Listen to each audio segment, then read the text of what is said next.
Today we will discuss the 11th chapter of the Bhagavad Gita. This chapter is entitled The Universal Form.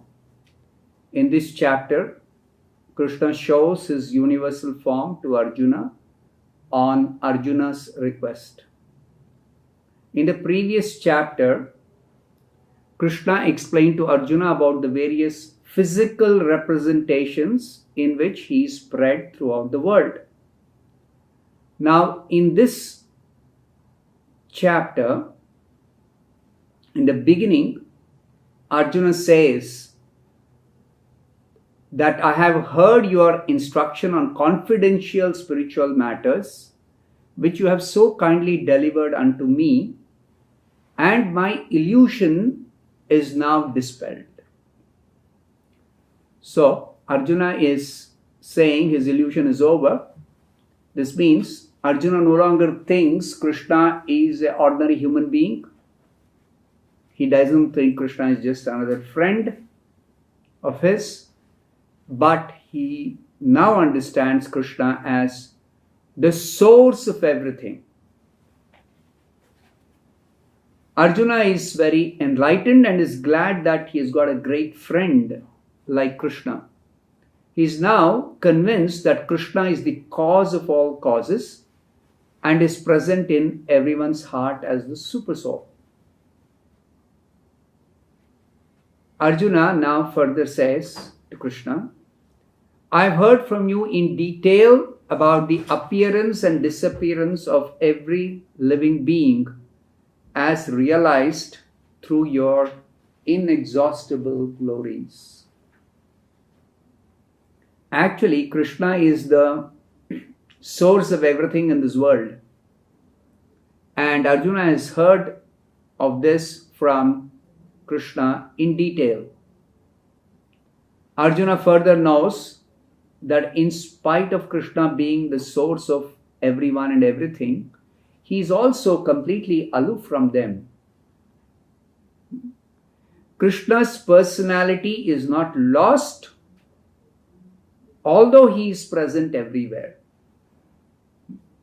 That is the inconceivable opulence of Krishna, which Arjuna admits now he has thoroughly understood.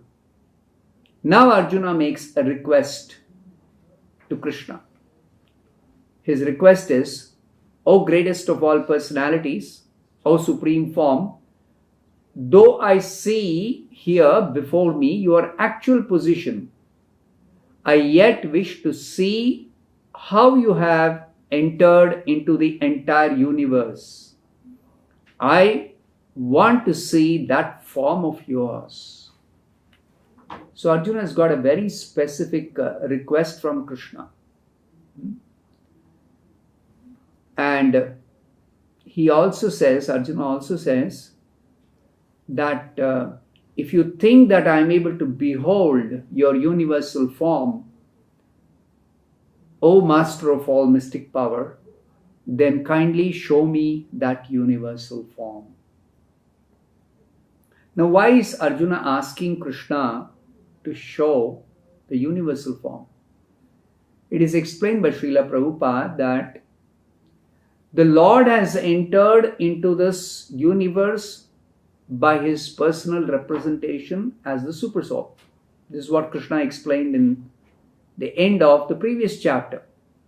Now, as far as Arjuna is concerned, he is inspired by the statements of Krishna, but in order to convince others in the future, especially those who may think that Krishna is an ordinary person, Arjuna desires to see Krishna actually in his universal form. The way Krishna has entered into this universe, that particular form Arjuna wants to see. And having entered, Krishna is acting from within the universe, although he is completely apart from this universe. So this is Krishna's mystic opulence, and Arjuna wishes to see that. So,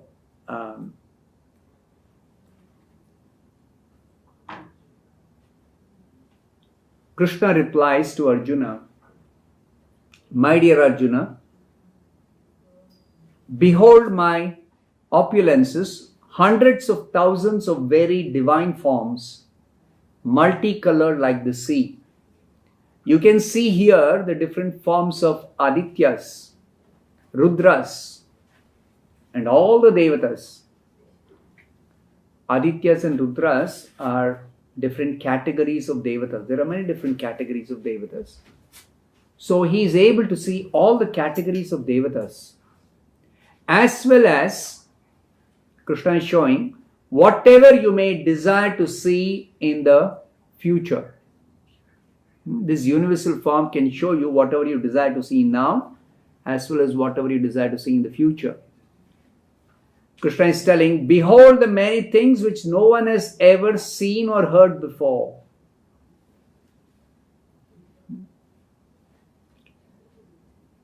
No one can see, Srila Prabhupada explains, the entire universe sitting in one place.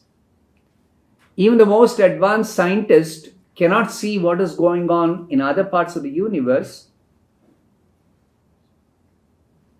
sitting in one place. Whereas, by Krishna's mercy, Arjuna will be shown the entire universe in one place.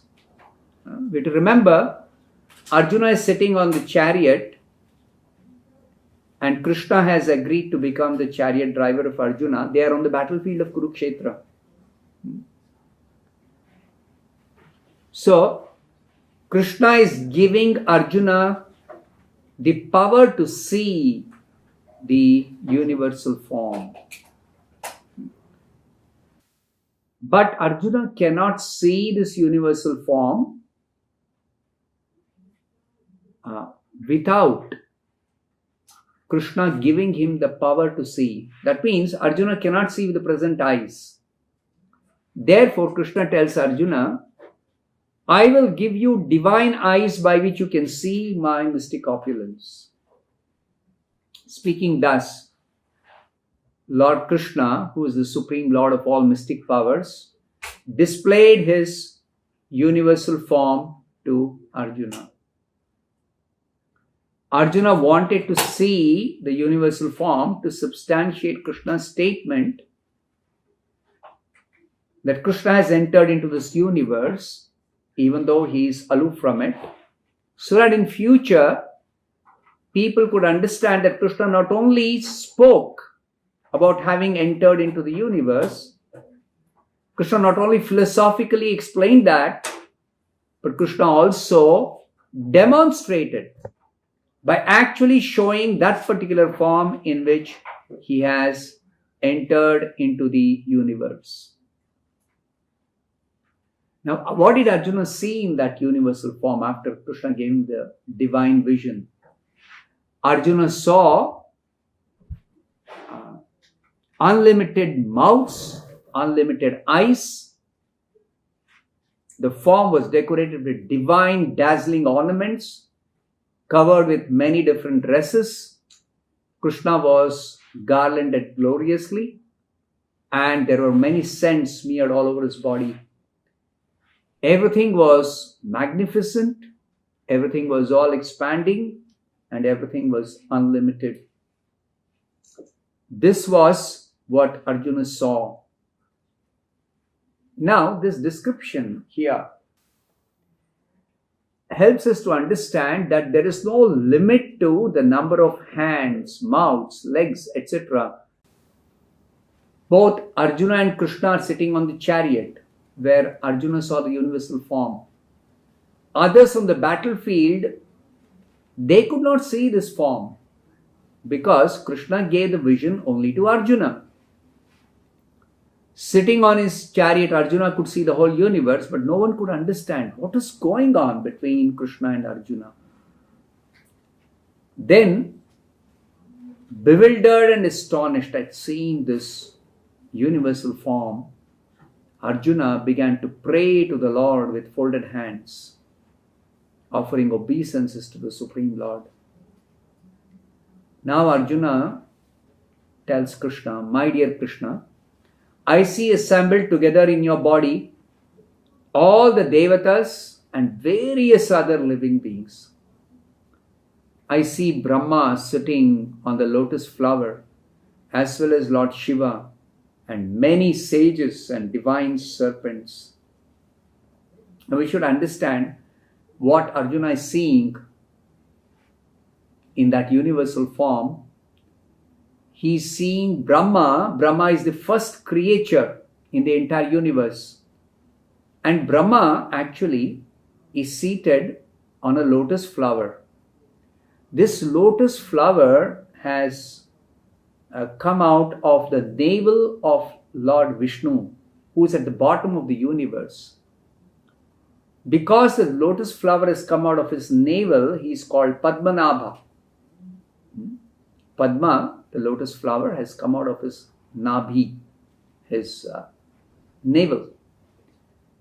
So, this Vishnu is also called Padmanabha.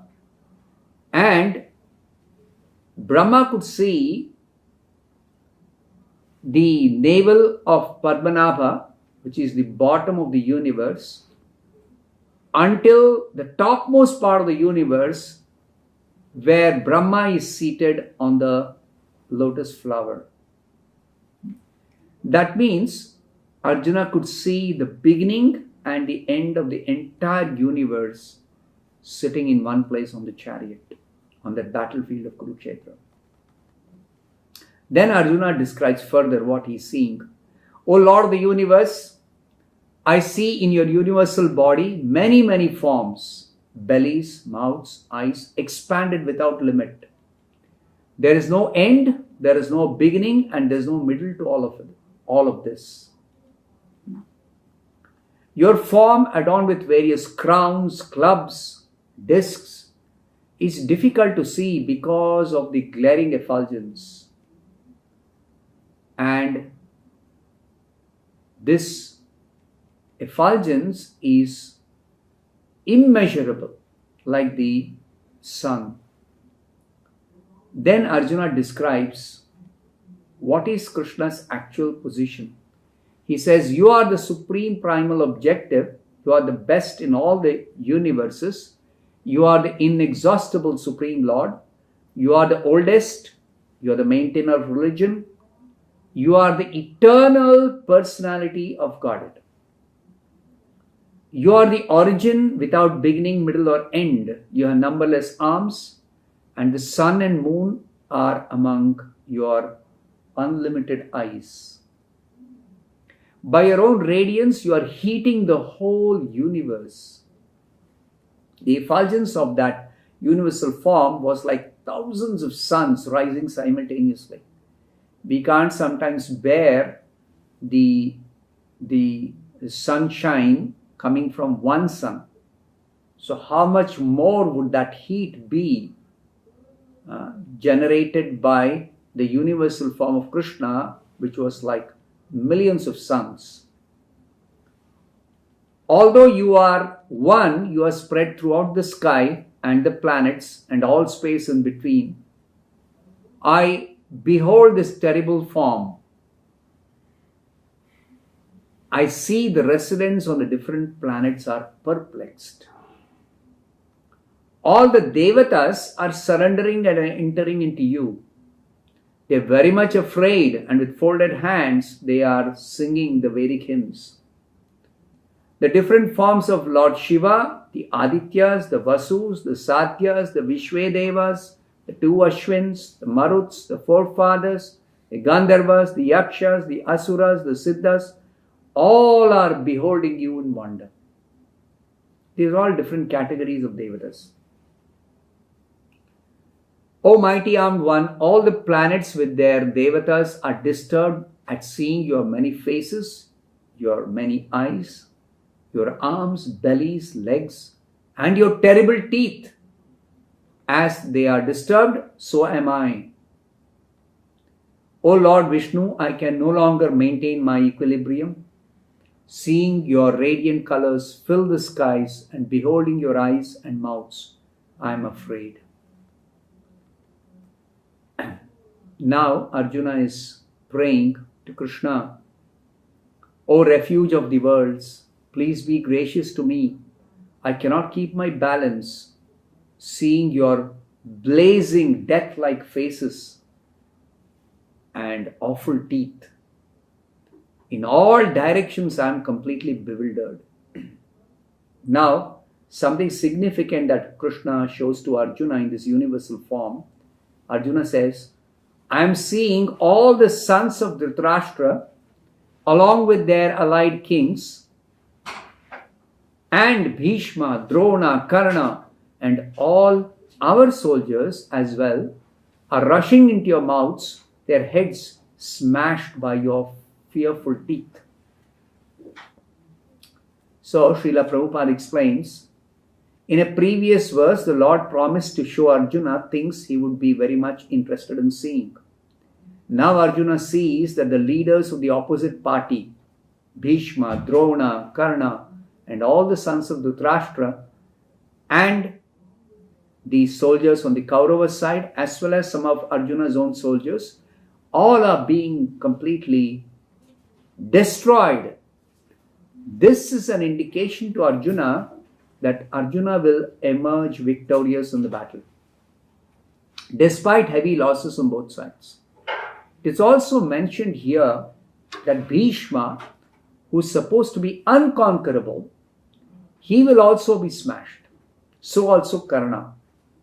Not only will great warriors on the Kaurava side will be killed, but even some of the greatest warriors on the Pandava side also will be killed. So Arjuna continues to describe, as the rivers flow into the sea, all these great warriors enter your blazing mouths and perish. Then Arjuna describes the phenomenon. I see all people rushing with full speed into your mouths as moths dash into a blazing fire. O Vishnu, I see you devouring all people in your flaming mouths and covering the universe with your immeasurable rays. You are seen scorching the worlds. O Lord of Lords, so fierce of form, please tell me who you are.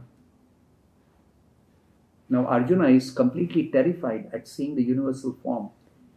He doesn't understand what is actually going on. So he tells Krishna, I offer my obeisances unto you. Please be gracious to me. I do not know what your mission is, and I desire to hear about it. So then the Supreme Lord replies to Arjuna, Time I am, destroyer of the worlds, and I have come to engage all people. With the exception of you, the Pandavas, all the soldiers here on both sides will be killed. So, the Supreme Lord has declared his mission is to kill all the soldiers on both sides with the exception of the Pandavas. And his form is a form of time, Kala. Time is described as the greatest destroyer of the entire world. Although Arjuna knew Krishna was his friend, although Arjuna knew Krishna was the Supreme Lord, he was nonetheless puzzled by the various forms exhibited by Krishna in his display of his universal form. Therefore, he asked about the actual mission of the devastating force. So, it is to be understood that the form of time is being displayed by Krishna in order to give assurance to Arjuna that even though Arjuna may decline to fight, because Arjuna was not in favor of the fight. Still, the Lord is saying that even if Arjuna did not fight, every one of the others other than the Pandavas would be destroyed, because that was Krishna's plan. Even if Arjuna stopped fighting, they would die in some other way. Death cannot be checked, because time is destruction and everything will be vanquished by the desire of the Supreme Lord in his form as time. That is the law of nature. So Krishna further instructs Arjuna, therefore, get up and prepare to fight. After conquering your enemies, you will enjoy a flourishing kingdom. They are already put to death by my arrangement, and you, O Arjuna, can be but an instrument in the fight. So Srila Prabhupada explains, the whole world is going on according to the plan of the Supreme Lord Krishna. But foolish persons who have no knowledge think that nature is going on without any plan. And they make their own so-called plans. But there is a specific plan being carried out in this world by the Supreme Lord Krishna. What is that plan?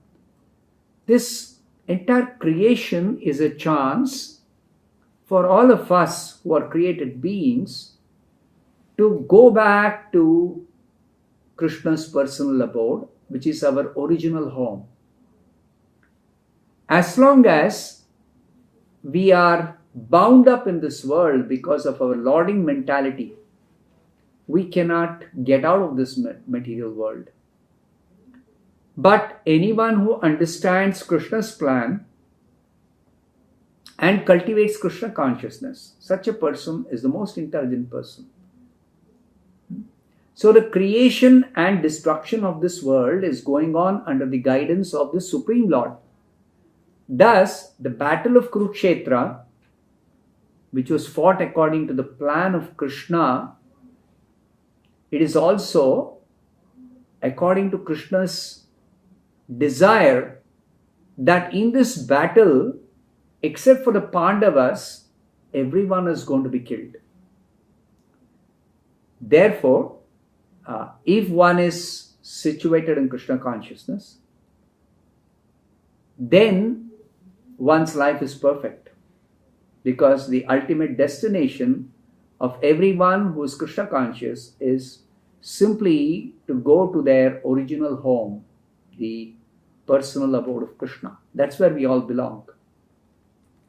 So Krishna reassures Arjuna, all the great warriors, Drona, Bhishma, Jayadratha, Karna, are already destroyed. Simply fight and you will vanquish your enemies. After hearing these words from the Supreme Lord Krishna, Arjuna became even more fearful. He offered obeisances to Krishna and he began to speak with a faltering voice. Now Arjuna is going to speak are actually prayers offered by Arjuna. In the entire Bhagavad Gita, this is the only portion where there are prayers offered to Krishna. These are 11 verses of prayers offered by Arjuna to Krishna. Arjuna's prayers are as follows. O Krishna, the world becomes joyful upon hearing your name, and thus everyone becomes attached to you. Although the perfected beings offer you their respectful homage, the demons are afraid and they are fleeing here and there. All this is rightly done. Then Arjuna prays, O Great One, who stands even above Brahma, you are the original master. Why should they not offer their homage unto you? O Limitless One, refuge of the universe, you are the invincible source, the cause of all causes. transcendental to this material creation. You are the original personality of Godhead. You are the only refuge of this entire world. You know everything and you are all that is knowable. You are above the material gunas. O limitless form, you spread everywhere throughout the whole universe. You are air, you are the fire, you are water, you are the moon. You are the supreme controller and the great grandfather. Thus I offer my respectful obeisances unto you 1,000 times, and again and yet again. Now, Srila Prabhupada explains, why is Krishna being addressed as the great grandfather? That's because Krishna is the father of Brahma. Brahma is the first created being in this entire universe. Krishna is the father of Brahma. And Brahma has created the human beings through his son, Manu. So Brahma becomes the grandfather of all human beings, and Brahma's father, Krishna, becomes the great grandfather of all human beings. That's how Arjuna is addressing Krishna as the great grandfather. Then Arjuna continues to offer his prayers, obeisances from the front, from behind, from all sides.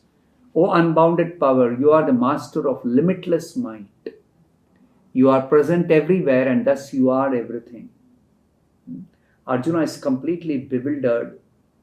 In that bewildered state, he is repeatedly offering obeisances to Krishna out of great respect for Krishna's greatness, which Krishna has displayed by showing his universal form. Arjuna further says, I have in the past addressed you as O Krishna, O Yadava, O my friend, without knowing your glories. Please forgive whatever I may have done in madness or in love. I have dishonored you many times for relaxing while lying on the same bed or eating together. You should remember that Arjuna is Krishna's friend. So as a friend, they might have had very casual dealings. But Arjuna is now regretting, I didn't know who Krishna was actually. That Krishna is so great. I did not know his greatness to this extent. Now I'm realizing that I might have offended Krishna in so many casual dealings.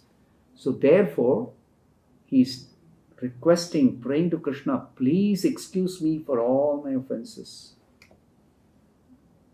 Then he's further praying, you are the father of the complete universe, the worshipable chief, the spiritual master. No one is equal to you, nor can anyone be greater than you. Within the three worlds, you are immeasurably great.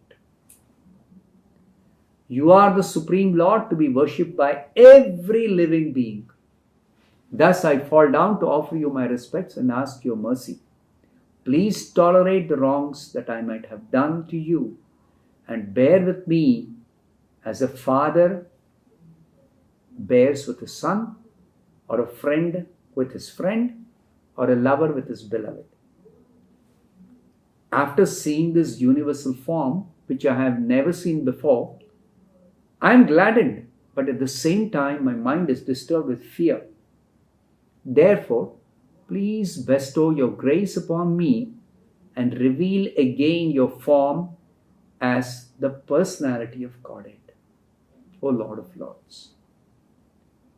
O Universal Lord, I wish to see you in your four-armed form, with crown, with club, wheel, conch, lotus flower in your hands.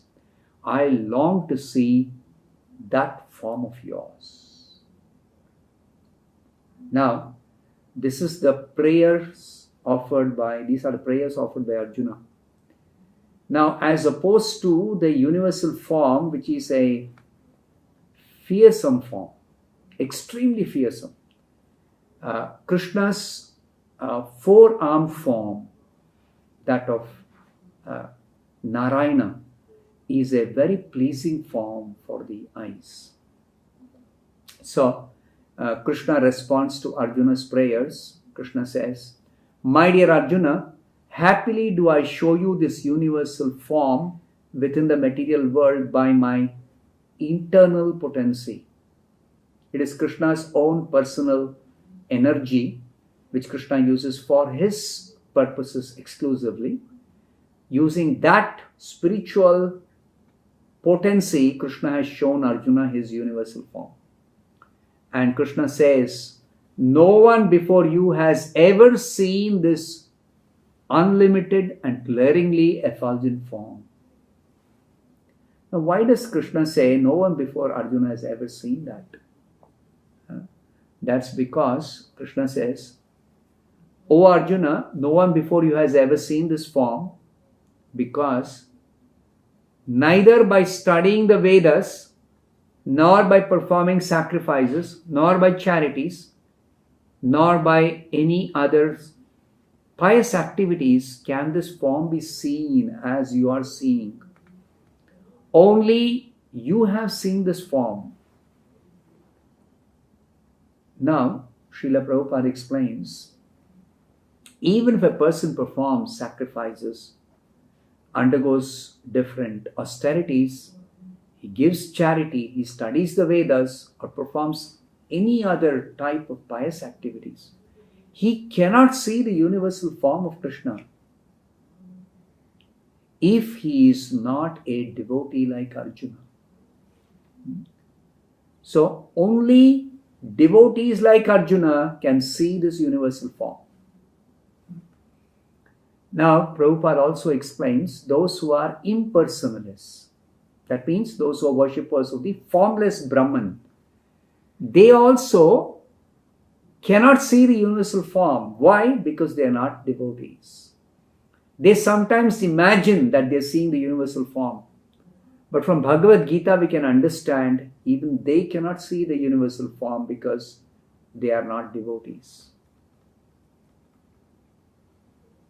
There are many persons, Srila Prabhupada explains, who create incarnations. They falsely claim an ordinary human being to be an incarnation, but this is all foolishness. We should follow the principles of Bhagavad Gita, otherwise there is no possibility of getting perfect spiritual knowledge. The followers of false incarnation may claim that they have also seen the universal form, but that is not acceptable because it's clearly stated here, unless one becomes a devotee of Krishna, one cannot see the universal form. So we should not be misled by false claims by people who are not devotees of Krishna. Now Krishna wants to pacify Arjuna, who has become terrified upon seeing the universal form. So what does Krishna say? Your mind has been perturbed upon seeing this horrible feature of mine. Now, let it be finished. Become free from all disturbances. With a peaceful mind, you can now see the form you desire to see. So then what did Krishna do? While speaking thus to Arjuna, Krishna displayed his real four-armed form, the pleasing four-handed form. And at last, he showed Krishna his beautiful two-handed form as Krishna, thus encouraging the fearful Arjuna. When Arjuna saw Krishna's two-handed form, he said, "Seeing this human-like form, so very beautiful, my mind is now completely pacified and I am restored to my original nature." Now, this means Arjuna has got a relationship with Krishna in Krishna's two-handed form. And seeing Krishna's two-handed form, very, very beautiful, human-like form, Arjuna is restored to his original nature. Now, why did Krishna show Arjuna this terrible form? Because Arjuna wanted to see it. Otherwise, Krishna never shows his universal form or any such terrifying form to any of his devotees.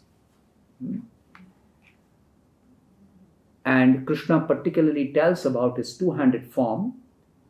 This form which you are seeing with your transcendental eyes cannot be understood simply by studying the Vedas, nor by undergoing serious penances, nor by charity, nor by worship.